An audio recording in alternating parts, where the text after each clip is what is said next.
Hello friends, 2024 group 1 question பேங்க்கில் maths பார்த்துட்ருக்கோம் இல்லைங்களா? ஆல்ரெடி ப்ரீவியஸ் இயர் கொஷின்ஸ் எல்லாமே நம்ம பார்த்துருக்கோம். அது எல்லாமே நம்ம பிளேலிஸ்ட்டில் வச்சுருக்கேன், தேவைப்படுறவங்க பார்த்துக்கோங்க. இன்றைக்கி பார்த்தீங்கன்னா ரேங்கிங்கும் நம்ம டைஸ் தான் பார்க்க போகிறோம் சரிங்களா? இன்றைக்கான கேள்வி பாருங்கள். ஒரு வகுப்பில் 35 மாணவர்கள் உள்ளனர். கீழிருந்து கணக்கிடும் பொழுது கமல் என்பவர் 7வது இடத்தில் உள்ளார். மேலிருந்து கணக்கிடும் போது சுரேஷ் என்பவர் 9வது இடத்தில் உள்ளார். ரமேஷ் என்பவர் இவ்விருவருக்கும் இடையில் உள்ளார். ரமேஷுடன் ஒப்பிடும்போது கமல் எந்த இடத்தில் உள்ளார் அப்படின்னு கேட்டிருக்காங்க சரிங்களா? இப்போ ரேங்கிங்னாலே அதோட ஃபார்முலா என்னங்க? Top plus bottom equal to total plus 1 சரிங்களா? இப்போது இங்கே மேலிருந்து கீழிருந்து அப்படிங்கிறத இந்த பர்சனுக்கு பர்சன் மாறுதா? இப்போ என்ன பண்ணணும்னா ஏதாவது ஒன்று மேலிருந்து மட்டும் நம்ம பார்த்துக்கணும், இல்லைன்னா கீழிருந்து மட்டும் பார்த்துக்கணும் சரிங்களா?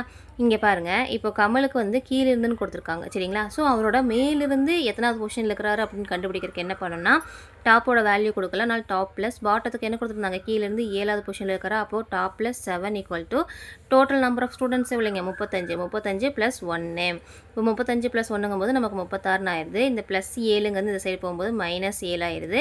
இப்போ 36ல் 7 போயிடுச்சுன்னா 29. அப்போது கமல் மேலேருந்து பார்க்கும்போது 29வது இடத்துல இருக்கிறாருங்க சரிங்களா? ஆல்ரெடி கொஷின்லேயே கொடுத்துட்டாங்க. சுரேஷ் என்பவர் வந்து மேலேருந்து பார்க்கும்போது 9வது இடத்துல. அப்போ நம்ம மேலேருந்து எல்லாத்தையும் எடுத்து வச்சாச்சு, அதாவது டாப்லேருந்து நம்ம எல்லாத்தையும் எடுத்து வச்சாச்சு.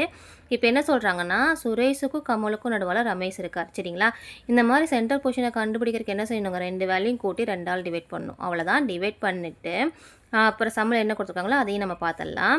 இப்போ சென்டர் பாயிண்ட் எடுக்கிறதுக்கு என்ன பண்ணணும்னா சுரேஷோட டாப்லேருந்து எவ்வளோங்க? 9 ப்ளஸ் கமலோட டாப்லேருந்து 29. இது ரெண்டையும் ஆட் பண்ணோம்னா நமக்கு 38ன்னு வருதுங்க. 38 2ஆல் டிவைட் பண்ணும்போது 19 வருதுங்க சரிங்களா? அடுத்து என்ன கேட்டிருக்காங்க? ரமேஷுடன் ஒப்பிடும்போது கமல் எந்த இடத்தில் உள்ளார் அப்படின்னு கேட்டிருக்காங்க. அவ்வளோதாங்க, ஒன்றும் இல்லை. நமக்கு ரமேஷ்க்கு வந்து 19ன்னு கிடச்சிருச்சு. கமலோட வேல்யூ வந்து 29. 29லேருந்து 19 கழிச்சிட்டோம்னா நமக்கு என்ன கிடைக்குங்க? 10. அப்போ ரமேஷ்லேருந்து ஒப்பிடும்போது கமலோட பொசிஷன் பார்த்திங்கன்னா நமக்கு 10வது பிளேஸ். ஆப்ஷன் பி தான் சரி சரிங்களா? நன்றி. அடுத்தது பார்த்திங்கன்னா நமக்கு டைஸ் பார்க்க போகிறோம் சரிங்களா? அதாவது பகடை. ஒரு இருமுறை ஒரு பகடை உருட்டப்படும் போது கூடுதலாக பகா எண் கிடைக்க நிகழ்தகவு என்னன்னு கேட்டிருக்காங்க. பகடை அப்படிங்கும்போது நமக்கு 6 பக்கம் இருக்குங்க. ஒவ்வொரு பக்கத்துலேயும் 1லேருந்து 6ஆம் நம்பர் வரைக்கும். இப்போ ஒரு பக்கம் 1 இருந்துச்சுன்னா இன்னொரு பக்கம் 2, 3, 4, 5, 6ன்னு 6ஆம் நம்பர் வரைக்கும் இருக்கும் சரிங்களா?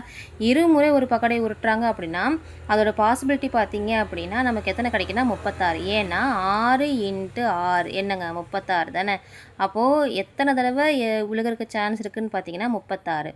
ஸோ 36ங்கிறது நமக்கு கீழே வந்துடும் சரிங்களா? இதில் என்ன சொல்கிறாங்கன்னா பகா எண் கிடைக்க நிகழ்தகவு என்னன்னு கேட்குறாங்க சரிங்களா?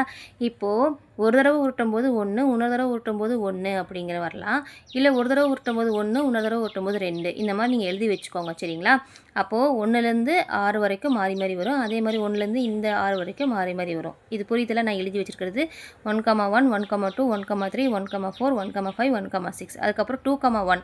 இப்போ ஒரு தடவை வந்து ஒரு இதாயத்தில் 2 விழுகுது, அப்புறம் இன்னொரு தடவை 1 விழுகுது அப்படின்னா அப்போ ஒரு தடவை 2 விழுகுது, மறுபடியும் 2 விழுகுது. அதனால் இந்த மாதிரி எழுதியிருக்கேன் சரிங்களா?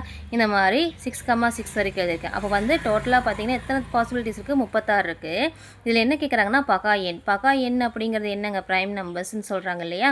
அப்போது நமக்கு வந்து இந்த ஆட் நம்பரோட சேர்த்து ஒரே ஒரு ஈவன் நம்பர் மட்டும் வரும். என்னென்னா 1, 2, 2 வந்து நமக்கு ப்ரைம் நம்பர் தான். அது ஏன்னு சொல்கிறேன். 3, 5, 7, 11, 13, 15ன்னு வரும் நமக்கு. ஆனால் நமக்கு வந்து இதில் 12 வரைக்கும் தான் ஆட் பண்ணிங்கன்னா லாஸ்ட்டில் 12 வரைக்கும் தான் இருக்குங்கிறதுனால நான் 11 வரைக்கும் போட்டேன் சரிங்களா? ஏன் 2 வருதுன்னு பார்த்தீங்க அப்படின்னா நமக்கு பகா எண் அப்படிங்கிறது 1ஆலையும் அதே நம்பரால் மட்டும் நமக்கு வந்து கேன்சல் ஆகிற மாதிரி இருந்தால் பகா எண். மற்றதெல்லாம் வந்துட்டு நமக்கு பகு எண் வந்துடும். இந்த 2ஆம் நம்பர் பார்த்திங்கன்னா 1ஆலையும் 2ஆல் மட்டும்தான் நமக்கு வந்து கேன்சல் ஆகும். அதனால் 2ஆம் நம்பருங்கிறதும் நமக்கு பகா எண் தான். ஏன் இங்கே 9 வரல? 9ங்கிறது ஆட் நம்பர் தானே. ஆனால் நமக்கு 3rd டேபிள்லேயும் அது வரும், அதே மாதிரி 9th டேபிள்லேயும் வரும், 1ஆம் டேபிள்லேயும் வரும். அதனால் இது வந்து பகு எண்ணாக மாறிடுது. அதனால தான் நான் 9 போடல. புரியுதுங்களா? இப்போ இதெல்லாம் பகா எண்ணுன்னு பார்த்தீங்கன்னா இப்போ 1,1ங்கிறது நமக்கு 2, இது ரெண்டையும் ஆட் பண்ணிங்கன்னா 2. அப்போ இது பகா எண். அப்போ இது வரும் ஓகேங்களா? 1,2, 1,4, 1,6 இதுவும் வரும். அப்போ இதில் எத்தனை வருதுங்க? 1, 2, 3, 4. இதில் மொத்தம் 4 வருதுங்களா? அடுத்து இங்கே பாருங்கள் 2,1, 2,3, 2,5 இதில் 3. அடுத்து இங்கே பாருங்கள் 2,2ங்கிறது நமக்கு வந்து 5 ஆயிரும். இது வரும். 3,4ங்கிறது நமக்கு இதுவும் வரும். ஆனால் 3,6 வராது, ஏன்னா இது 9. அப்போ என்ன ஆகும் நமக்கு? இது வந்து 3ஆல் மல்டிப்ளை ஆகும், 9ஆலையும் மல்டிப்ளை ஆகும். அதனால் இது வராது. அப்படி பார்க்கும்போது நமக்கு 1, 2, 3, 4, 5, 6, 7, 8, 9, 10, 11, 12, 13, 14, 15 இருக்குதுங்க. அப்போது நமக்கு 15 டிவைடட் பை 36 தாங்க சரியான பதில். சரிங்களா? இத்தனை நிகழ்தகவு வரக்கு சான்ஸ் இருக்குது. இதையும் கேன்சல் பண்ணலாம். ஆனால் நமக்கு டேரெக்டாக இங்கே வேல்யூ கொடுத்துட்டாங்காட்டி ஆப்ஷன் சி தாங்க சரி. சரிங்களா? நன்றி.